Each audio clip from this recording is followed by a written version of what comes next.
welcome back to Exposing Faux Feminism. I'm your host, Danika, And I'm your host, Alejandra. So you last heard from Cece and Kelly about the portrayal of feminism in social media, such as TikTok, and now we're going to examine how feminism plays out in other forms of media, with a focus on TV shows. So today, we'll be talking about the hidden gem turned cult favorite, Gilmore Girls. So for those of you who haven't seen it, first of all, I highly recommend, but second of all, I'll give you a quick rundown. So essentially the show, which first aired in 2000, follows 32-year-old single mother Lorelai Gilmore and her daughter, Rory, in their small town of Stars Hollow.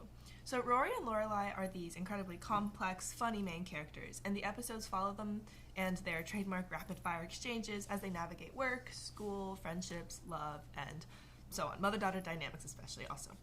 But so clearly with its disproportionate focus on these two women's lives, Gilmore Girls clearly intends to be a feminist show. So it had good intentions, but I think we need to investigate it some more, because the more you watch it, the more you see all these examples of misogyny and anti-feminism, especially in the Gilmore Girls' relationship to men. So honestly, here's my question. Is Gilmore Girls really feminist? Now, a lot of people argue that yes, it is. And to be fair, Rory and Lorelai defy a lot of gender expectations by being these three-dimensional, beautiful, independent, intelligent women whose lives don't always revolve around men, as proven by the Bechdel test, where women can have a productive conversation about something other than a man. And so at least Gilmore Girls frequently passes this on the surface. And honestly, the sad fact is that this is rare in media, especially considering that Gilmore Girls was aired more than 2 decades ago. So I'll acknowledge that it was progressive for its time, but I want to show you all this clip. So it's from the very beginning of the pilot episode where we first get introduced to Rory and Lorelai, and it'll give you some more context. Sorry.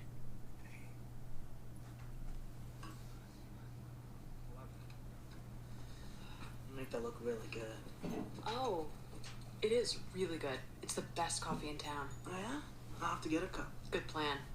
Yeah, I've never been here before. Just passing through on my way to Hartford. You're a regular Jack Kerouac. Yeah.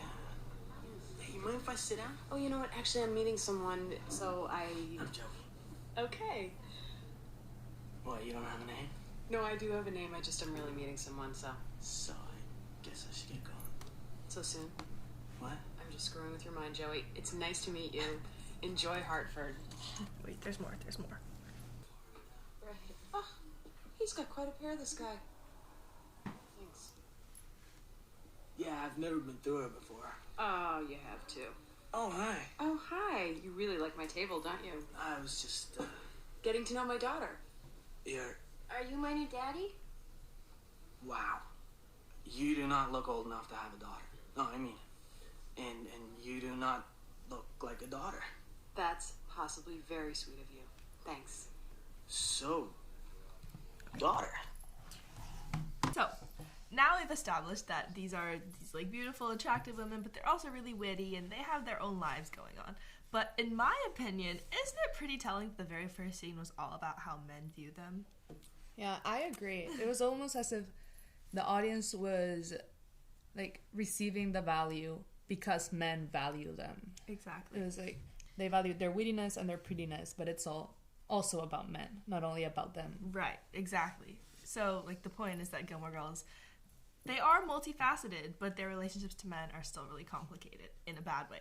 So, pretty much all of the noteworthy aspects of their lives subtly relate to men in some way or another, and I feel like that clip foreshadows that a bit. So whether that's Lorelai always being dependent on men, or Rory being used to fix men, which I will get into. So, basically, in that clip we watched earlier, that takes place in Luke's diner. So that's the diner owner, Luke. He becomes very important because throughout the show, Lorelai is always asking him for help. So instead of asking, like, her best friend or her parents or daughter, so on. And so to me, this says that, like, hey, even if a woman seems independent on the surface, as Lorelai is purported to be, she still needs a man to function. And that is not feminist, in my opinion. And one of the huge examples of this is when Lorelai is trying to start her own inn, spoiler alert, but she runs out of money. And guess what? She goes to Luke. So she cries to him. She says she wishes she was married. And then he writes her a check for $30,000. So, I don't know. So Lorelai's main feminist character trait, which is independence, is entirely undermined by her explicit statement that she needs a partner, and plus the fact that she sought emotional comfort from Luke rather than her best friend and business partner Suki or her best friend and daughter Rory.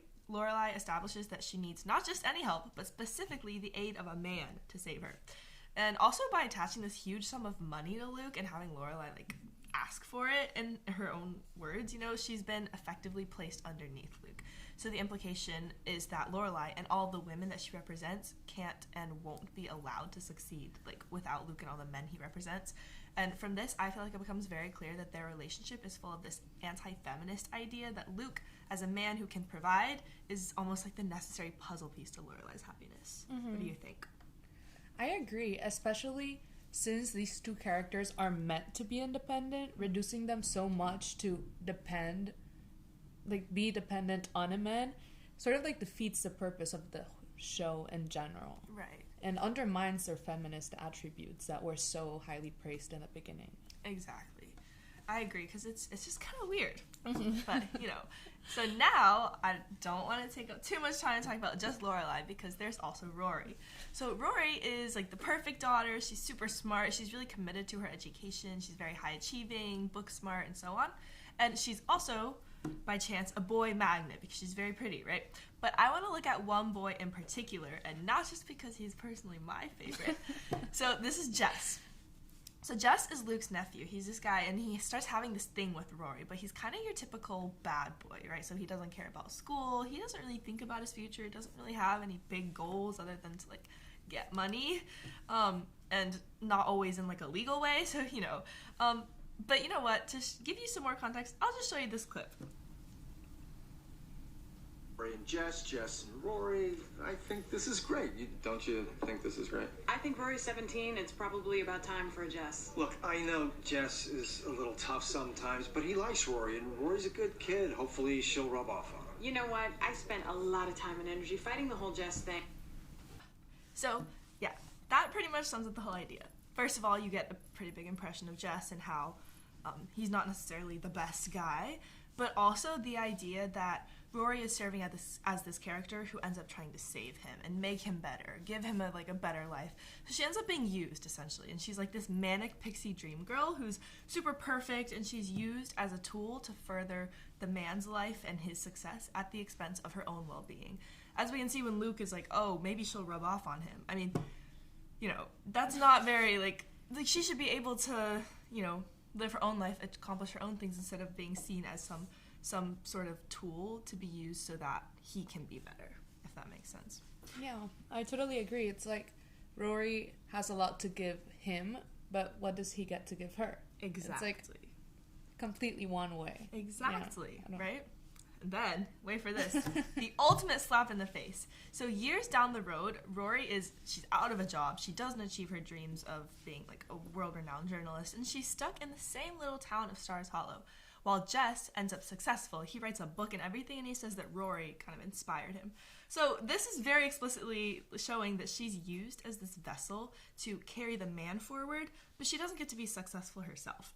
And so after all of the posturing that Gilmore Girls does to purport itself as this huge feminist, iconic show, like, why do the Gilmore Girls themselves end up stuck exactly where they were while the men get to be successful and achieve their dreams? Mm-hmm. Like, can you say patriarchy, anybody?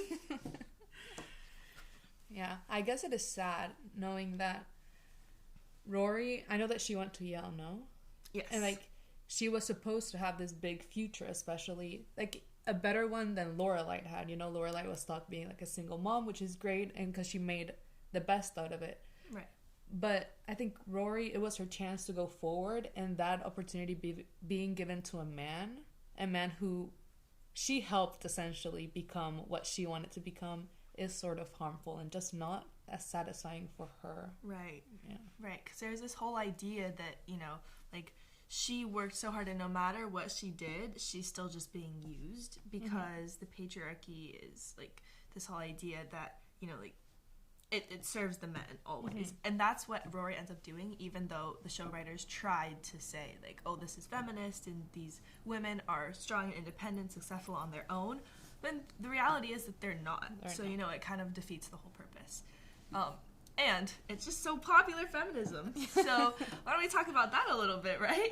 Yeah. So for our viewers, the aspect of popular feminism that I'm thinking of in particular is the fact that, you know, instead of, like, media that tries to be feminist ends up kind of just furthering it and accommodating the patriarchy, accommodating the comfort of men, rather than trying to undermine it.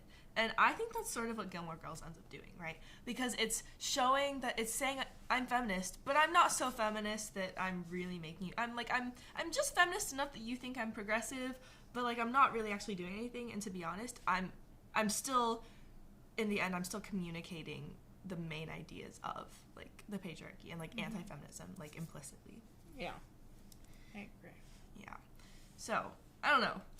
That's my take on Gilmore Girls. I will say a caveat would be that it was like aired in like 2000, so it was okay for its time, but I don't think that it deserves that title of, you know, this feminist icon, because in the end there are a lot of issues, especially with their relationships to men. Yeah, so. I guess that today's standard should also be applied to it then, even if it was progressive at the time. I think we should strive for better things. Right. And for better representation of women. Exactly. In media. Exactly.